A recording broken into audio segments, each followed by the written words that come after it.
आज तक देश का सबसे तेज और विश्वसनीय चैनल इसलिए है क्योंकि जब चीन के साथ लाइन ऑफ एक्चुअल कंट्रोल पर तनाव खड़ा हुआ था, हम ही सबसे पहले ग्राउंड से ये खबर आप तक लाए थे। और आज पहली बार पैंगोंग झील की तस्वीर भी आज तक पहली बार अपने दर्शकों के लिए ला रहा है, करीब 1 साल बाद। क्योंकि मार्च के महीने में ये दुनिया का सबसे खूबसूरत, मशहूर और सबसे बड़ा हाई आल्टीट्यूड झील जो है, ये यातायात के लिए बंद कर दिया गया था। किसी भी आम शख्स या पर्यटक को यहाँ आने की इजाज़त नहीं थी। फिर अप्रैल के महीने में जब चीन के साथ तनातनी बड़ी लाइन ऑफ एक्चुअल कंट्रोल पर यहाँ पैंगोंग लेक में, उसके बाद फिर आम लोगों की आवाजाही जो है वो इस झील पर दोबारा रोकी गई।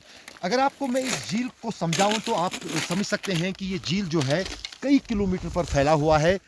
इसका अधिकतर हिस्सा चीन के साथ जो है चीन के कब्ज़े में आता है, क्योंकि वो तिब्बत का इलाका है। और 1/3 हिस्सा जो है वो भारत के कंट्रोल में है।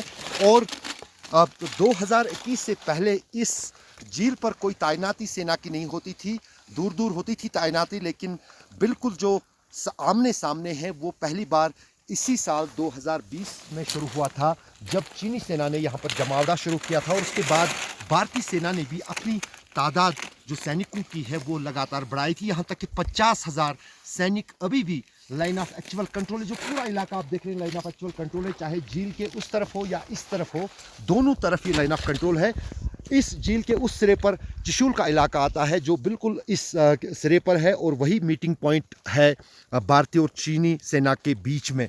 लेकिन फिंगर 4 जो कि ये आखिरी पहाड़ी काली दिख रही है, वो उसमें जो है वहाँ पर अभी तक फ़िलहाल चीनी सेना और भारतीय सेना आमने सामने है। यहाँ तक कि कुछ खबरें आ रही हैं कि चीनी सेना अपनी तादाद कम कर रही है, लेकिन भारतीय सेना ने फिलहाल अपनी जो तैनाती और तादाद है वो कम नहीं किया है।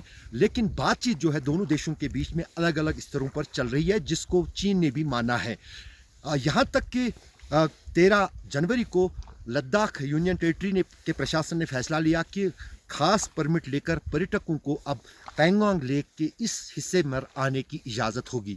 आगे जाने की इजाज़त नहीं होगी, क्योंकि वहाँ पर सेना की तैनाती है। और हमारे पास वो तस्वीरें हैं जो हम दर्शकों को दिखा नहीं सकते हैं कि किस तरह से भारतीय सेना के हौसले बुलंद हैं यहाँ लाइन ऑफ एक्चुअल कंट्रोल पर, और किस तरह से इन कठिन हालात में भी उनकी तैनाती जो है वो लगातार बढ़ी हुई है। यहाँ पर तापमान रात का -30 तक चला जाता है, -10 डिग्री दिन का तापमान होता है।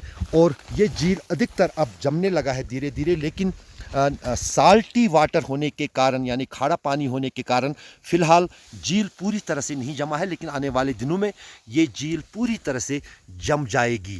फ़िलहाल अच्छी खबर ये है कि अब पर्यटक यहाँ पर आ सकते हैं विशेष पास लेकर, क्योंकि अगर लद्दाख की इकनॉमी को देखा जाए तो सबसे ज़्यादा निर्भर इसी झील को देखने के लिए आने वाले पर्यटकों पर है। और पिछले 1 साल से उनका व्यवसाय भी बैठा हुआ था, लेकिन अब दोबारा वो ये पर्यटकों को यहाँ ला सकते हैं और वो इस खूबसूरत झील का नज़ारा कर सकते हैं। जब चीन के साथ तनाव बढ़ा था भारतीय सेना का, तो ये लगने लगा था कि पता नहीं अब पैंगोंग लेक जा पाएंगे लोग, या पर्यटक जा पाएंगे, या फिर उसको बंद कर दिया जाएगा पर्यटकों के लिए। लेकिन ऐसी बात नहीं है। फ़िलहाल पर्यटक जो है अब दुनिया के इस खूबसूरत झील का दोबारा जो है जायज़ा ले सकते हैं, इसका नज़ारा कर सकते हैं, यहाँ आ सकते हैं और यहाँ इसको निखार सकते हैं।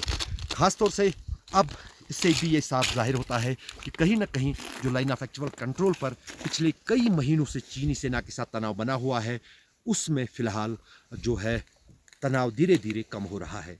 रूफ अहमद के साथ अशरफ वानी, पैंगोंग झील, लद्दाख आज तक।